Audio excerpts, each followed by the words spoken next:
अगर आप आंख बंद करके सिरका या नींबू पिए तो मखसूस जायके की वजह से आप फौरन उन्हें पहचान लेंगे। सदियों से लोग ये जानते हैं कि सिरका, नींबू, अंगूर और कुछ दूसरे खाने की चीजें जायके में तुरस्पियां इकट्ठी होती है।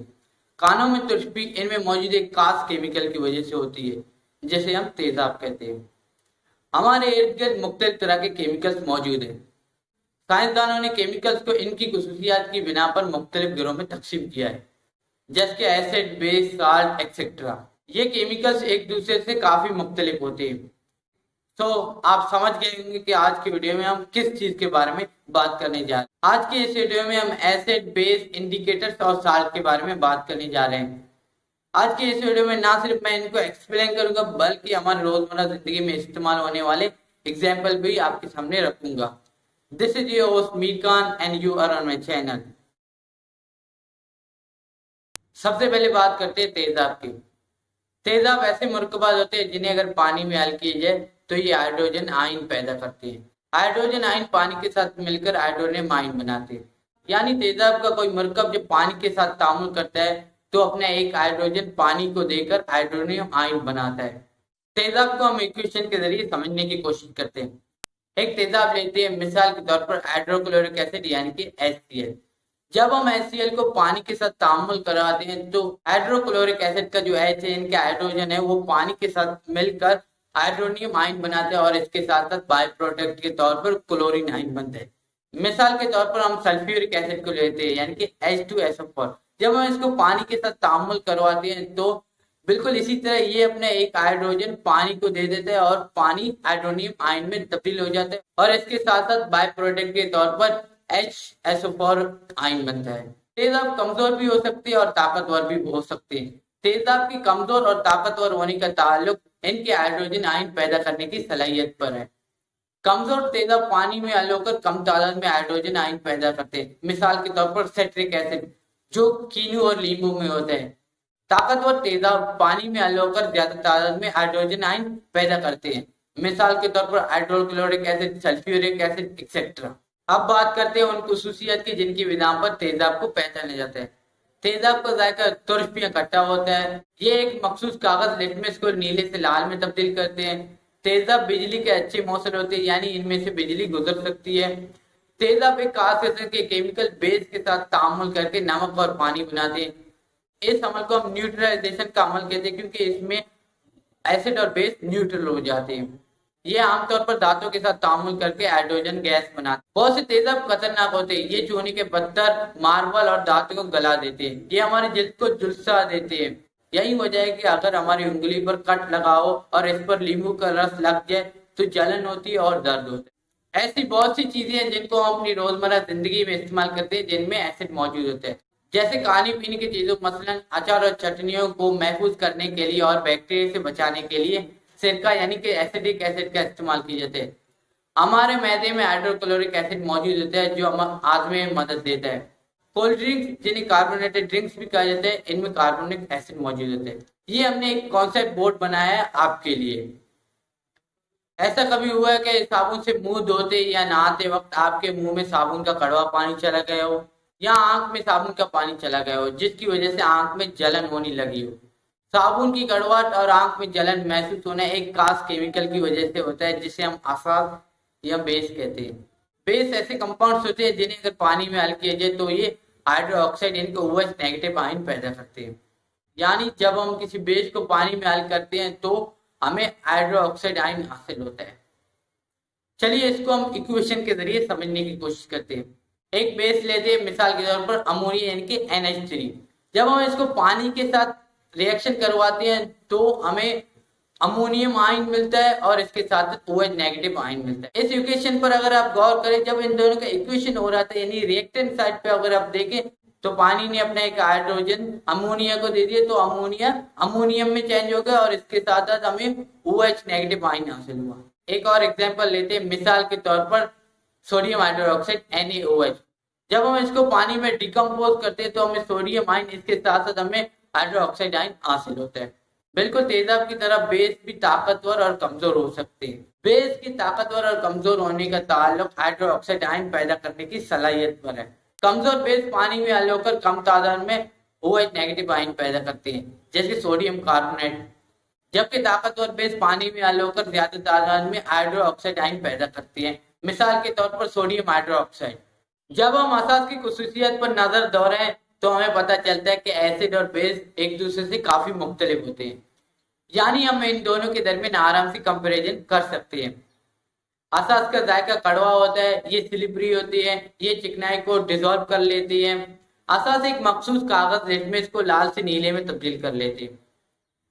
असास तेजाब के साथ तामुल करके नमक और पानी बनाती है, यानी कि न्यूट्रलाइजेशन का अमल होता है। इसका मतलब है कि अगर हम एसिड के पावर को कम करना चाहते हैं, न्यूट्रल करना चाहते हैं, तो हमें बेस का सहारा लेना होगा। इसी तरह अगर बेस की ताकत को कम करना चाहते हैं, न्यूट्रल में लाना चाहते हैं, तो हमें एसिड का सहारा लेना होगा। यानी ये दोनों एक दूसरे को न्यूट्रल कर लेते हैं। असास आमतौर पर धातु के साथ तामुल नहीं करता। जैसे कि हम जानते हैं कि तमाम असास पानी में हल नहीं हो सकते। कुछ असास हैं जो पानी में हल पजीर है, जिन्हें हम अल्कली कहते हैं, और यही अल्कली बिजली के अच्छे मौसल कंडक्टर होती है। हमारे रोजमर्रा जिंदगी में ऐसी बहुत सी जगह हैं जहां हम बेस को इस्तेमाल करते हैं। मिसाल के तौर पर सोडियम हाइड्रोक्साइड, जिसे आम जबान में कास्टिंग सोडा कहते हैं, साबुन और कपड़े धोने के पाउडर में इस्तेमाल होते हैं। अमोनिया को खाद बनाने और सफाई करने वाले प्रोडक्ट में इस्तेमाल किए जाते हैं। सोडियम कार्बोनेट, जिसे आम जबान में बेकिंग सोडा कहा जाता है, केक और डबल रोटी को फुलाने के लिए इस्तेमाल किए जाते हैं, जिसकी वजह से केक और डबल रोटी नरम हो जाती है। जिस तरह हमने तेजाब के टॉपिक को डिस्कस करने के बाद एक कॉन्सेप्ट बोर्ड बनाया था, बिल्कुल इसी तरह इसमें भी एक कॉन्सेप्ट बोर्ड है। इस कॉन्सेप्ट बोर्ड को आप गौर से देखिए और अगर हो सके तो इसे किसी जगह पर नोट डाउन कर लेते, ताकि आइंदा आपको असास और बेस की आवाज से कोई मुश्किलात पेश ना करनी पड़े। अगर आपके सामने बोतलों में मुख्तलिफ महलूल रखे हुए हों, बज़ाहिर सारे महलूल एक जैसे नजर आ रहे हों, तो आप कैसे बता सकते हैं कौन सा महलूल तेजाब है, असास है, या इनमें से कुछ नहीं? जाहिर सी बात है, महलूल को तो चखा नहीं जा सकता, क्योंकि केमिकल को चखना खतरनाक भी साबित हो सकता है। इस मसले को हल करने के लिए साइंसदानों ने इंडिकेटर्स बनाए। इंडिकेटर बुनियादी तौर पर एक सब्सटेंस है जो तेजाब और असास के मुताबिक अपना रंग तब्दील कर लेता है। इंडिकेटर्स की मदद से हम ये बता सकते हैं कि कौन सा महलूल तेजाब है या असास है। आमतौर पर आपने लेबोरेटरी में एक इंडिकेटर देखा होगा जिसे लिटमस पेपर कहते हैं। ये लिटमस पेपर रेड और ब्लू कलर में दस्तयाब होता है। जब ब्लू लिटमस पेपर को तेजाब में डाला जाता है तो वो रेड लिटमस पेपर में तब्दील हो जाता है। इसी तरह जब रेड लिटमस पेपर को असास में डाला जाता है तो वो ब्लू हो जाता है। अगर आप गौर करें तो आपको पता चलेगा कि लिटमस पेपर से सिर्फ ये बताया जा सकता है कि कौन सा महलूल तेजाब है या कौन सा असास। ये कतई नहीं बताया जा सकता कि कौन सा महलूल किस हद तक तेजाबी या किस हद तक असासी है। इस मसले को यूनिवर्सल इंडिकेटर के जरिए हल किया गया है। यूनिवर्सल इंडिकेटर बेसिकली कई इंडिकेटर्स का एक मिक्सचर होता है, जिसकी मदद से ये बताया जा सकता है कि कौन सा महलूल कितना तेजाबी या कितना असासी है।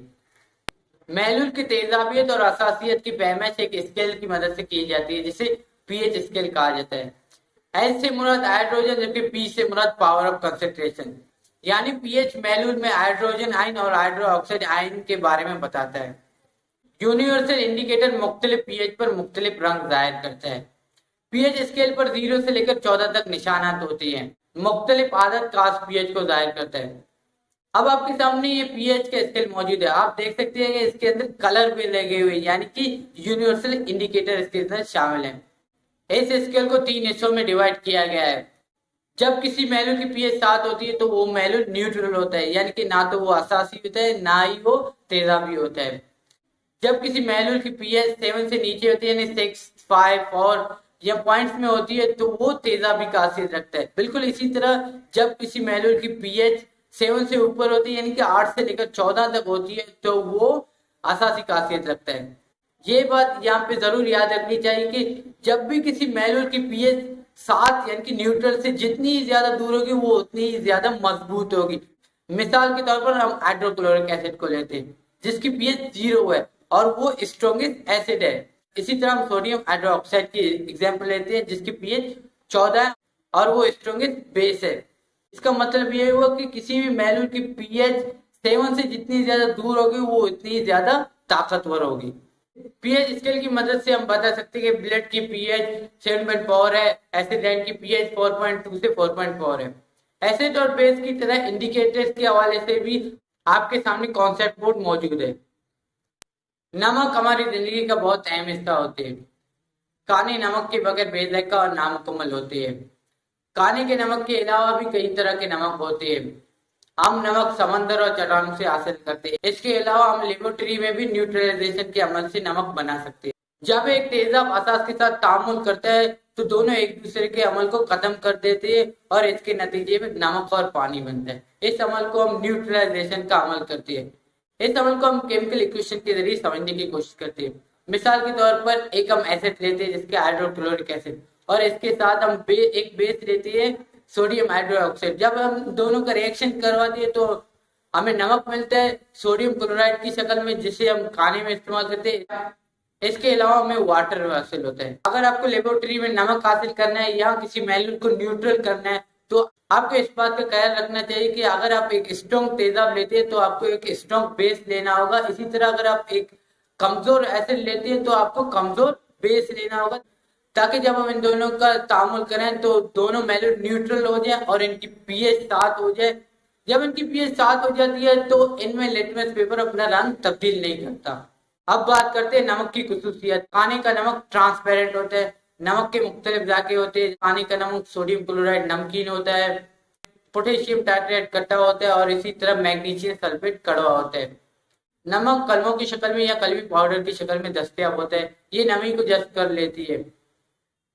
सोडियम, पोटेशियम और एल्युमिनियम के नमक पानी में अल्पजीर होते हैं, जबकि इसके अलावा कुछ दूसरे नमक पानी में गैर अल्पजीर होते हैं।